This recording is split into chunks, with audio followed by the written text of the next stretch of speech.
మహబూబ్నగర్లో 3 రోజుల పాటు రైతు పండగ ఉత్సవాలు నిర్వహిస్తున్నారు. ఈరోజు వారైతే వ్యవసాయ శాఖ మంత్రి తుమ్మల నాగేశ్వరరావుతో పాటు మంత్రులంతా కూడా ప్రారంభిస్తున్నారు. అసలు ఈ రైతు పండగ ఉద్దేశం ఏంటి, 150 స్టాల్స్ ఎందుకోసం ఏర్పాటు చేశారన్న విషయాలపై మాట్లాడదాం. మనతో పాటు మహబూబ్నగర్ జిల్లా కలెక్టర్ విజయేంద్ర బోయి ఉన్నారు.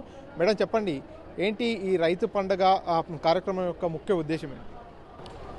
మనకి రాష్ట్రంలో ప్రజాపాలన ప్రజా విజయోత్సవాలు జరుగుతూ ఉన్నాయి. ఈ విజయోత్సవాల్లో మన ప్రభుత్వం చేసిన కార్యక్రమాలన్నీ కూడా ఒక పండగలాగా నిర్వహించడం జరుగుతుంది. మనకి మహబూబ్నగర్ జిల్లాలో మనం రైతు పండుగ చేస్తున్నాము. ఈ రోజు నుంచి మొదలుపెట్టి 3 రోజుల పాటు ఈ రైతు పండుగ నిర్వహిస్తున్నాము.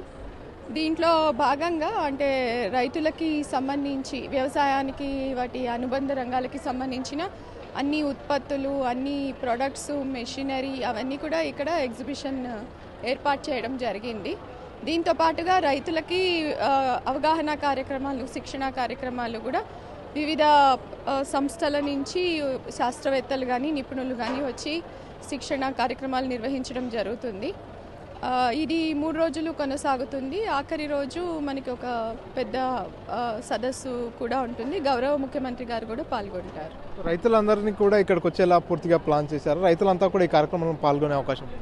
రైతులంతా కూడా మనకి ఈ కార్యక్రమంలో పెద్ద ఎత్తున పాల్గొంటారు.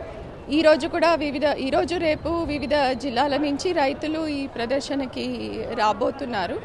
అదేవిధంగా ఆఖరి రోజు కూడా దాదాపు 1,00,000 మంది కంటే కూడా పైగా రైతులు ఈ ప్రదర్శనలో పాల్గొనబోతున్నారు. ముఖ్యమంత్రి రేవంత్ రెడ్డి గారు కూడా ఈ కార్యక్రమంలో ముగింపు రోజు పాల్గొనేటట్టు తెలుస్తుంది. ముఖ్యమంత్రి పర్యటనకు సంబంధించి ఏర్పాట్లు ఎలా ఉన్నాయి?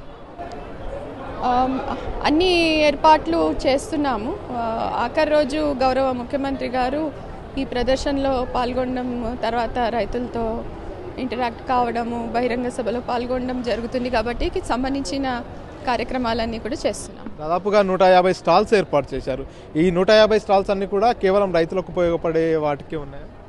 150 స్టాల్స్ కూడా రైతులకి ఉపయోగపడేవి. అంటే వ్యవసాయం కానీ, హార్టికల్చర్ కానీ, సెరికల్చరు, ఫిషరీసు, యానిమల్ హస్బెండరీ, లైవ్ కూడా మనం పశువులకి సంబంధించిన లేటెస్ట్ బ్రీడ్స్ కానీ వాటిని కూడా మనం లైవ్ ఇక్కడ పెట్టడం జరిగింది. సో అన్నీ agriculture related. Thank you. So చూస్తున్నాం, పూర్తిగా 3 రోజుల పాటు 150 స్టాల్స్ ఏర్పాటు చేసి తెలంగాణ రాష్ట్రంలో రైతాంగానికి ఇది ఇక్కడ పూర్తిగా ఒక ఎగ్జిబిషన్ తరహాలో పెట్టడం జరిగింది. అధునాతన పరికరాలతో పాటు హార్టికల్చర్ కావచ్చు, వివిధ పద్ధతులపై రైతులకు అవగాహన కల్పించేందుకు ఈ కార్యక్రమాన్ని ఏర్పాటు చేశాము. చివరి రోజు, 3వ రోజు అయినటువంటి చివరి రోజు ముఖ్యమంత్రి రేవంత్ రెడ్డి కూడా ఇక్కడికి రాబోతున్నారు. ఆ రోజు దాదాపుగా 1,00,000 మంది రైతులతో రైతు సదస్సు కూడా ఏర్పాటు చేయబోతున్నామంటూ జిల్లా కలెక్టర్ విజయేంద్ర బోయి తెలియజేస్తున్నారు. కెమెరా పర్సన్ నర్సింగ్ రెడ్డితో మణికంఠ, RTV, మహబూబ్నగర్. మరిన్ని వీడియోస్ కోసం ఛానల్ ని సబ్స్క్రైబ్ చేయండి. లేటెస్ట్ అప్డేట్స్ కోసం వాట్సాప్ ఛానల్ ని ఫాలో అవ్వండి. ఆ లింక్ డిస్క్రిప్షన్ లో ఉంది.